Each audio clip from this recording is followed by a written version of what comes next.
sits down with the Lucasfilm Story Group's Rain Roberts. Lucasfilm gets taken over by puppies and much, much more. Now, from the Lucasfilm headquarters, it's the Star Wars Show. Hello, I'm Peter Townley, hosting solo this week because Andi Gutierrez is on vacation. Nope, I'm here. Oh, whoa! How are we doing this? Internet magic. I thought you were on vacation. Star Wars never takes a vacation, and neither do I. Let's go to the news. This is freaking me out, Andi. It'll be fine. I can put my hand through you. Don't do that. It's okay. I'm gonna start doing the news now. All right, yeah, sure.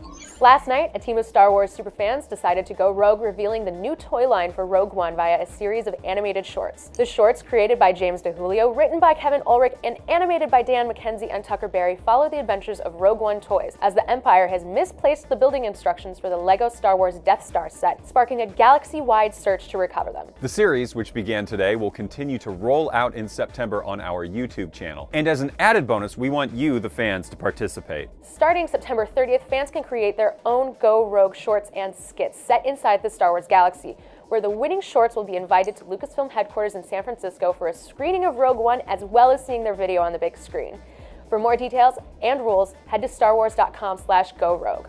While we're on the subject of Rogue One, Star Wars Galaxy of Heroes will also be getting Rogue One content this month. Take, for example, the Scarif Rebel Pathfinder, which will be available as a daily login reward beginning tomorrow. All you have to do is log in tomorrow, September 1st, and every day through September 30th. Additionally, more Rogue content will be coming to Galaxy of Heroes from now until the film's release in December, so stay tuned. In other news, I guess we lost Andi for a second, so I'll do this one too.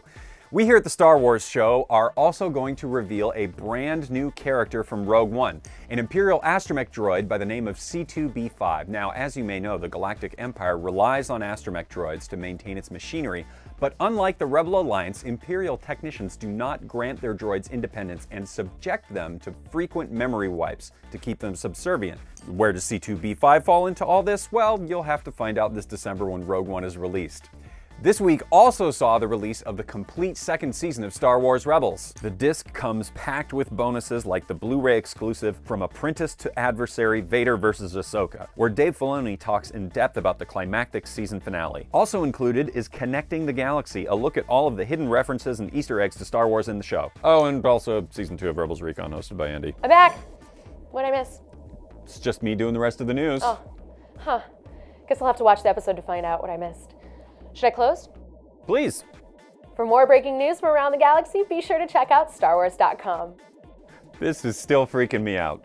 We'll be right back. Hey guys, we are out here at one of Lucasfilm's newer but much loved employee events, affectionately known as Puppy Day, where local shelters bring dogs to come and be a form of therapy for people, get them away from their desks for a little while, and hopefully find these dogs a forever home.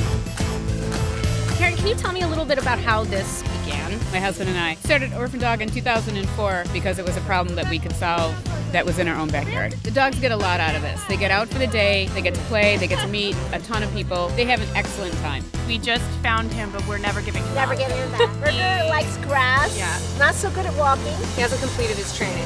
No. He's still a Padawan. So if anybody watching this wants to adopt one of these dogs, how can they go about doing that? Go to orphandog.org or simply orphan.dog. We have an event every Saturday where we're out adopting dogs. So as you can see, Puppy Day is the absolute best day here at Lucasfilm. It's a hit with the people, it's a hit with the dogs, and they love the Star Wars toys. And quite frankly, I'm wasting my time here. There's puppies to pet. Hi, I'm Anthony Daniels, and you are watching the Star Wars Show. I'm here with Rain Roberts, creative executive at Lucasfilm and member of the Lucasfilm Story Group. Thank you so much for coming back to the show. Thanks for having me. As a development executive, you are with a film from the very beginning all the way to the very end. Mm-hmm. For The Force Awakens, were there any big surprises or things that were constantly changing over the course of the whole film, or things that you always knew you wanted? I remember the day we were here with Michael Arndt and Carrie and everyone talking, spitballing ideas, and Michael and I just had a moment where we were like, what if Luke isn't in the movie? What if he's not? What if he's what everyone's looking for? And he was like, oh my God, yes, that's it. And then we were like, we said it at the same time, we were like, and then at the end, everyone would get to Luke Skywalker. And we were like, yes, that's it. JJ was in LA, so he wanted to pitch it to JJ. Mm-hmm. And JJ loved it. And it was one of those things that kind of stuck. And it was really cool that we just kind of all had that moment together. Are there other things about the story of Star Wars that you find to be key to it, that really makes Star Wars what it is? The notion that there's this invisible energy field or this force surrounding us and penetrating us that kind of influences everything that we do. And there's a very real thing about that notion that I think is really powerful. And along with that, the notion that we can all tap into that it's not exclusive to anyone. It's like, who am I? What do I do with this? And how do I relate to other people now? And I feel like that's also a really relatable thing that happens in real people's lives. It's not necessarily like wielding the force, but coming into something or coming into a time in your life or a purpose in your life and questioning, what do I do with this? Or how do I move forward and how do I relate to everyone else? And as you discover your talents, it changes the way not only that other people look at you, but the way that you look at yourself. Exactly. This is like what it's like in our story meetings, essentially. Like we go on and on about all these esoteric, existential things like for hours. The visual design of Star Wars 2 is something that's really incredible. You can take pretty much any frame and it's just beautifully composed. Yeah. You know, it's something that's really remarkable. All of the very deliberate thought that goes into the making of these films. Absolutely. I mean, and Rogue One 2 is like is going to do that as well. It's so exciting watching that process. Gareth is really interested in storyboarding and concept boarding, and he had a great team of guys he would work with to kind of figure out what some of the visual touch points would be in the film when we were shooting, and we had an amazing director of photography, Greg Fraser. The film is so beautiful. He shot on this really cool new camera, an Arri Alexa 65mm digital camera, and the color palette he used, and I could go on and on. It's just all, and then obviously what ILM is doing on their end and with John Knoll's team and Nigel, it's just all of it is so beautiful. Thanks so much for being on the show, Raina. I really appreciate it. Thanks for having me. This is really fun. This is a lot of fun. Well, that's our show this week. I don't know if Andi is going to show up again, so... Hey!